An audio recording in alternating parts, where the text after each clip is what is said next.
Monsieur le ministre, vous avez, il y a maintenant quelques semaines ou quelques mois, je crois, fait une déclaration qui a pu laisser perplexe un certain nombre d'esprits français. J'aimerais que vous nous en disiez plus. Exactement, je sais que vous aimez bien provoquer l'intelligence et provoquer la liberté d'esprit.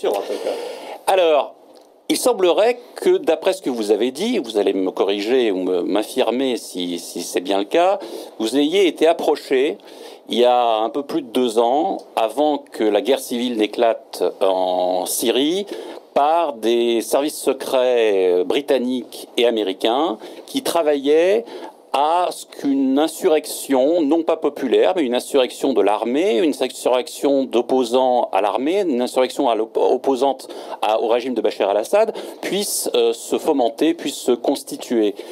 Dans quelles circonstances est-ce que ça s'est passé? Et est-ce que vous confirmez? Je le confirme, mais si vous pouvez vous approcher un tout petit peu du micro. J'étais donc à Londres il y a à peu près 2 ans et demi pour des affaires purement civiles et commerciales. Oui. Et je me trouvais dans un ensemble de gens responsables de politique internationale, parmi lesquels se trouvaient mes interlocuteurs.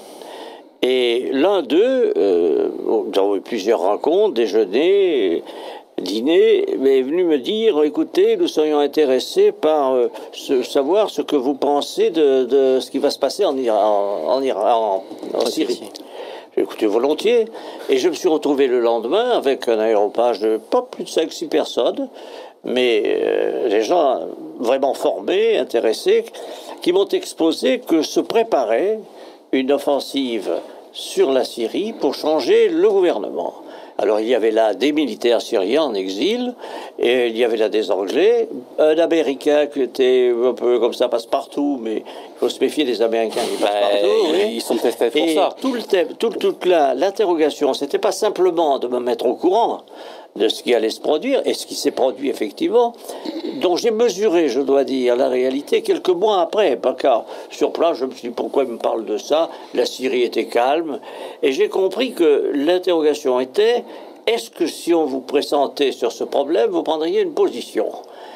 Je leur ai fait remarquer que je n'étais plus aux affaires, Quai d'Orsay, que j'avais des successeurs depuis, et que c'était à eux de définir la politique de la France, qui était, faut dire, une réponse de Normand. Bon. Et je suis resté comme ça 2 jours, mais perplexe, en me demandant, mais pourquoi m'interroge-t-il? Et j'ai compris par la suite, quand j'ai vu se développer tout ça, la personne qui avait fait la petite réunion était venue me voir ensuite à Paris, bon, puis ça n'a pas donné de suite. Mais ce qui était intéressant, c'est que ça m'a mis en éveil pour toute la suite des événements.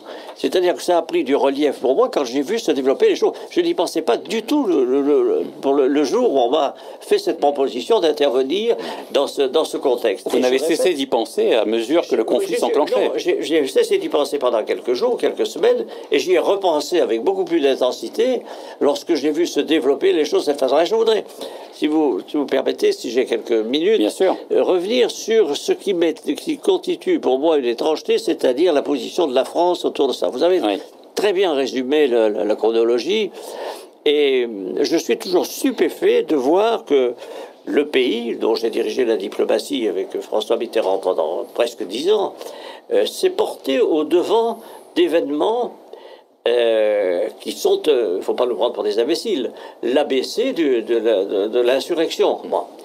Ce qui est intéressant aussi de voir, c'est que je me permets de dire, puisque l'occasion m'a détonné, que ce n'est pas simplement les pouvoirs français officiels, c'est aussi toute la génération des bien-pensants, et notamment les médias. Quand je vois les articles du journal Le Monde, quand j'écoute la télévision, les interventions de toutes sortes dont vous parliez tout à l'heure, c'est-à-dire les experts comme ça qui poussent comme des champignons. Et puisque vous avez écrit un livre avec Jacques Vergès dont je parlais tout à l'heure sur Bernard-Henri Lévy, on ne peut pas s'empêcher de penser à lui. On ne peut pas, quand on évoque tous ces problèmes, je dis tous ces problèmes, je vais en dire un mot dans un instant, c'est-à-dire on ne peut pas oublier Bernard-Henri Lévy, il ne souhaite pas du reste qu'on l'oublie, il fait tout qu'on ne l'oublie pas. Ce qui est intéressant dans toute cette aventure, c'est de voir la continuité des choses. C'est très bien quand on fait de la politique. On est pris dans le moment à l'instant. Mais il est important de revoir le fil conducteur. Et je ne peux pas m'empêcher de penser à ce qui se passe en Syrie, en pensant à ce qui s'est passé en Irak. Oui, bien sûr. À ce qui s'est passé en Libye. En Serbie, même en 99. Passé en Serbie. Bon. Mais surtout et en Afghanistan. Il est donc impensable, je dis avec beaucoup de tété, impensable de séparer et de vouloir traiter le problème de la Syrie en elle-même, intrinsèquement, sans penser à l'ensemble de la région et les problèmes qui se sont succédés. Et qui sont, vous le remarquerez, toujours les mêmes. Avec cette fois une intensité du côté de la diplomatie française qui n'existait pas toujours avant. Encore que, si on regarde bien les événements, c'est pas la position de M. Sarkozy n'est pas différente de celle de M. Hollande. Celle de M. Hollande est encore plus forte. Elle est plus forte, et si je devais, pas faire d'ironie ici, mais enfin, si je devais essayer de qualifier cette diplomatie, je l'emprunterais plutôt à l'agriculture, vous allez comprendre. C'est plutôt la politique du bout en train. On le met devant, le bout en train, vous savez ce que c'est, tous les agriculteurs le savent et ceux qui nous écoutent le sauront. C'est-à-dire qu'il y a quelqu'un qui passe devant, qui excite la partenaire et que l'on retire au dernier moment. Et c'est pas agréable comme situation. Mais je parle du bout en train. Oui. Mais donc, et vous remarquerez que la position de la France est exactement celle-ci depuis le début. Alors, je suis indigné, moi, par cette position. Je ne suis pas le seul. Je peux vous dire que les diplomates que je vois en Europe, en France, partout, même s'ils ne le disent pas, ils partagent une grande partie de ce que je vais dire. Monsieur le ministre, est-ce qu'il est possible de vous poser une question sur un de vos amis politiques qui évolue bizarrement? Il se trouve qu'on a reçu ici, dans ce studio, Hubert Védrine, qui a été ministre des Affaires étrangères, comme on le sait, après vous, qui a tenu des positions très hostiles à l'agression américaine occidentale contre l'Irak en 2003, qui était défavorable à ce que la France puisse s'engager là-bas, qui avait tenu un discours assez anti-impérialiste, assez anti-néoconservateur, etc., puis qui bizarrement, depuis quelques années, semble évoluer, à savoir qu'il a soutenu la guerre pour renverser Kadhafi en Libye. Il est actuellement favorable à la guerre en Syrie. Il est favorable au maintien de la France dans la structure otanienne. Il a fait un rapport du reste. Il a fait même un rapport, puis il y a eu une polémique avec Régis Debray qui était intéressante. Et ici même, je me suis un petit peu opposé à lui sur toutes ces questions-là, en lui posant quand même un certain nombre de questions référentielles et révérentielles à l'égard du ministre qu'il était. Mais néanmoins, il invoquait systématiquement le chapitre 7. C'est-à-dire qu'à chaque fois qu'on lui parlait de la volonté des peuples à disposer d'eux-mêmes, est-ce que les peuples sont représentés par leurs élites, etc., il invoquait le chapitre 7. Alors, est-ce que c'est par légalisme, est-ce que c'est par cynisme, ou est-ce que Hubert Védrine est devenu un bien-pensant, justement? Écoutez, je ne dirais pas que c'est par cynisme. Soyons corrects quand même avec nos successeurs. Oui. Je crois qu'il a évolué dans le temps pour des raisons qui le regardent, dont il m'a fait part, donc je n'en ferai pas usage publiquement, oui, mais qui tendent à penser que son désir de revenir dans un contexte, le contexte actuel lui serait favorable dans cette hypothèse, de revenir au Quai d'Orsay l'oblige à se placer par rapport aux bien-pensants. Donc, ministre des Affaires étrangères d'un gouvernement qui succéderait à celui de Jean-Marc Ayrault. Par exemple, oui. Ouais. Et il ne le cache pas, du reste. Il le dit, il l'écrit. Et c'est donc un petit peu la raison profonde que je donnerais de son attitude, qui est un peu décevante, c'est vrai. Quand j'ai vu ce rapport dont vous venez de parler sur la place de la France dans l'OTAN, c'est quand même un changement à 360 degrés. Enfin, je veux dire, et toute la tradition de la politique française depuis 1945 était basée là-dessus. On a assisté à beaucoup de tentatives, mais venant de la part de quelqu'un qui se réclame gaulliste, comme Gaulo-mitterrandien même, contre l'atlantisme des élites mondialisées. Une révélation. J'ai été ministre des Affaires étrangères de François Mitterrand pendant 10 ans. Chaque fois qu'il y avait une réunion internationale, et notamment à l'ONU, où je faisais le discours tous les ans, avant de partir, François Mitterrand m'appelait régulièrement et me disait surtout, Roland, n'oubliez pas que nous ne sommes pas n'oubliez jamais que nous ne sommes pas dans le commandement intégré. Monsieur le Président, je ne l'ai pas oublié. La meilleure preuve, c'est que je le dis et je le répète. Et quand j'ai vu petit à petit ce glissement, parce que ça n'a pas commencé en un jour, mais ça s'est précipité, et ça a commencé déjà avec Jacques Chirac. Bon, quand j'ai vu que cette position qui avait été posée en principe par le général de Gaulle était bafouée par des gaullistes, c'était quand même un peu préoccupant. Oui. Quand j'ai vu ensuite que M. Sarkozy, président de la République, a dit on va rejoindre le commandement intégré, ça a été fait sans consultation et ça a été fait à la va-vite en quelque sorte. Et surtout quand j'ai vu arriver François Hollande, dans les 48 heures qui ont suivi son élection, cela a échappé à beaucoup de gens. Dans les 48 heures qui ont suivi son élection, il a dit bien sûr, la France ne remettra jamais en question son appartenance au commandement intégré. Donc il y a eu ce glissement depuis des années qui était déjà très préoccupant, mais qui crée le cadre général de l'action maintenant de la France. Il n'est pas surprenant que la conséquence soit celle-ci. Ce qui est plus surprenant, c'est le rôle particulier que joue la France, je répète tout à l'heure, le bout en train dans ce contexte. Parce que ce n'est pas honorable en même temps. Je veux dire, si la France, on peut dire ce qu'on veut, la France prend la tête d'une croisade, parce que c'est une croisade, c'est sa responsabilité. Mais je veux dire, il ne faut pas le faire mesquinement. Oui. La France est plus grande que ceux qui, aujourd'hui, parlent en son nom, et il ne faut pas non plus habiller des choses comme ça. Oui, mais justement, Dominique Jamais avait l'air de dire tout à l'heure qu'il y avait un caractère un peu occident sûr de lui et dominateur, alors que vous avez l'air de dire que c'est plutôt la rhétorique des droits de l'homme, bien que les deux ne soient pas forcément incompatibles. C'est plus la rhétorique des droits de l'homme, du reste on en parle très peu, faire la campagne sur le thème Assad assassine son peuple, ça fait sourire tout le monde. Rappelez-vous, c'était le thème pour Kadhafi, c'était le thème pour l'Irak aussi. Pour Saddam Hussein, oui. Saddam Hussein. Discours victimaire. Bien sûr. Et c'est pas la première fois qu'on se mobilise. Ce qui est beaucoup plus intéressant, c'est de voir le rapport des forces. Comment, par exemple, Jacques Chirac a-t-il fait pour ça? Il a commencé par marchander avec l'OTAN. La France peut-être rejoindre le commandement intégré. Ça a duré quelques semaines. Les Américains ont été attentifs à cette ouverture et ils ont dit, ben oui, pourquoi pas. Ils ont commencé à discuter. Et Chirac, très habilement, a dit, mais il faut qu'il y ait une récompense pour la France. Nous voulons un commandement, ce qui, après tout, se pouvait se construire. Quel commandement, ont dit les autres? Mais le commandement du flanc sud de l'Alliance Atlantique, c'est-à-dire la Méditerranée. Et à ce moment-là, ce jour-là, dans l'heure qui a suivi, les Américains ont dit non. La Méditerranée n'est pas question. Pourquoi?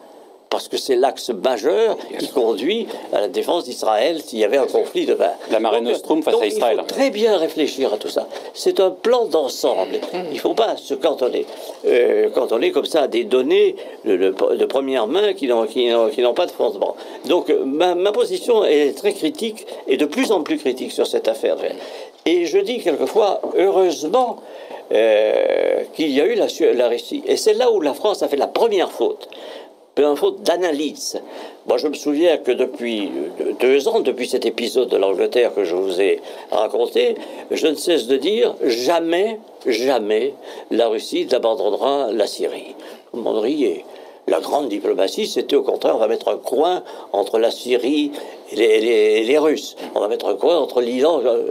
Rien n'a marché et tout a capoté. Et on voit bien aujourd'hui que c'est Poutine qui a gagné sur cette affaire, est revenu dans le concert international et qu'au fond c'était de combine avec Obama, parce qu'Obama il voulait s'en sortir, il voulait s'en laver les mains, il voulait s'en sortir le plus vite possible. Un petit mot sur quand même l'habillage qui est fait. Nous avons dit tout à l'heure il y a une grande continuité, c'est vrai, on vient de le dire, on en a rajouté. J'ai dit moi-même mon mot là-dessus. Je voudrais vous rappeler quand même qu'il y a eu une propagande américaine il y a 4-5 ans, quand le président des États-Unis, je ne me rappelle plus lequel, avait fait un grand discours en disant nous allons modeler le Proche-Orient et y amener la démocratie. C'est ça l'idée aussi, pour faire rêver un peu. Mais c'était l'idée du grand Proche-Orient. Le grand Proche-Orient et la démocratie. De George Bush. Oui. George Bush. George Bush. Nous allons y amener la démocratie. Bon. Qu'est-ce qui se passe à partir de là? La mise en application, c'est la destruction d'un certain nombre de régimes. Comme par hasard, les régimes les plus autoritaires, ceux qui vitupéraient le plus contre Israël, contre la domination de l'Occident, etc. Et pour y établir la démocratie, quels sont les exemples que nous avons? L'Irak, c'est une pagaille sans nom, l'Irak. On y assassine tous les jours. Il n'y a plus de pouvoir central. La Libye, il n'y a plus de pouvoir central. On assassine les ambassadeurs à Benghazi, l'ambassadeur américain. Et Le prochain, ça devait être probablement l'Iran. C'est pas ce qui va se passer avec l'Iran.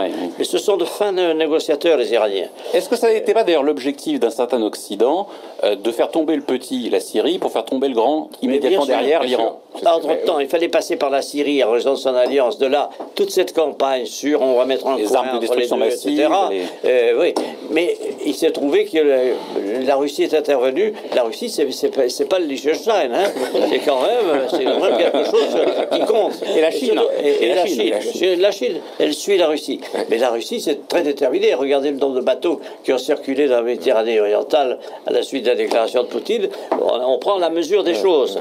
Donc, la perspective américaine de Bush, comme disait tout à l'heure notre ami, et en réalité, qu'est-ce que c'est devenu? C'est pas devenu des démocraties, c'est devenu des pays où il y a pagaille. Mais ils s'en moquent. Et je vais vous dire pourquoi ils s'en moquent. Parce qu'on préfère un État centralisé, fort, dont on présume qu'il a des armes, etc. Qu'est-ce qu'on préfère à ça? Une pagaille dans laquelle on pourra jouer, faire nommer tel chef local, installer des féodalités de toutes sortes qui permettront de jouer entre les gens et de maintenir un statu quo dans cette région du monde. Cela dit, monsieur le ministre, est-ce que les peuples, en général, n'aspirent pas, il est toujours difficile de parler à la place des peuples, bien entendu, mais est-ce que les peuples n'aspirent pas à se dégager à la fois de la tutelle d'un État centralisé, administratif, bureaucratique, autoritaire, et aussi d'un État corrompu où le marché régulerait tous les comportements sociaux et serait indexé sur l'Occident? Je vais vous répondre une réponse un peu de Normand. C'est en même temps difficile à nous d'aller nous substituer. Bien sûr. Ils choisissent le régime qu'ils veulent. Ils veulent le régime autoritaire. Mais ils prennent le régime autoritaire. C'est pas à nous de leur dire, écoutez, celui-là il n'est pas bon, vous l'enlevez, vous en mettez un autre. Alors je vais vous poser une question, évidemment, parce que c'est la fin de cette émission et qu'il y a encore quelques questions d'auditeurs à vous poser. Comment vous envisagez l'avenir? Comment vous pensez que la situation va évoluer? Est-ce que les discours de ce soir vous incitent à penser que nous nous dirigeons vers le pire ou vers le meilleur? Et à votre avis, sans que vous lisiez dans le mar de café, est-ce qu'à votre avis, nous nous acheminons vers une situation qui serait davantage positive que celle que nous avions il y a à peu près un mois? Je pense que nous allons avoir un répit, parce que la Russie est là. Vous allez dire que je suis russophile, un peu parce que je considère que c'est le grand pays qui a gagné la guerre. Bon, il n'y a pas que les Américains. Il faut quand même reconnaître les choses, mais de toute façon, la Russie est là, et bien là, il restera. Donc il y aura une conférence de Genève 2 qui prendra du temps, la Russie jouera son jeu, et il y aura une sorte d'équilibre qui va se créer. Mais ne croyez pas que ce soit terminé pour autant. Je veux dire, les forces qui ont mis en place tout ce système pour enlever des régimes qui effraient tout le monde parce qu'ils sont dictateurs, et notamment, je l'ai dit tout à l'heure dans une incidente, avec le retrait qui va avoir lieu cette année de toutes les troupes américaines qui sont des mercenaires en Afghanistan, et on va les mettre où ils vont aller? Ils vont se répandre en Afrique, et c'est une vraie question qui va se poser. Donc oui, il va y avoir un répit, mais il n'y aura pas la paix totale. Ça c'est-à-dire que les tumultes vont persister et on risque on risque d'assister à un chaos organisé, si j'ose dire. Mais maîtrisé. Ou désorganisé d'ailleurs. Mais maîtrisé. Le but, c'est pas d'établir la démocratie comme ils voulaient, c'est d'établir des régimes faibles entre lesquels ils pourront jouer.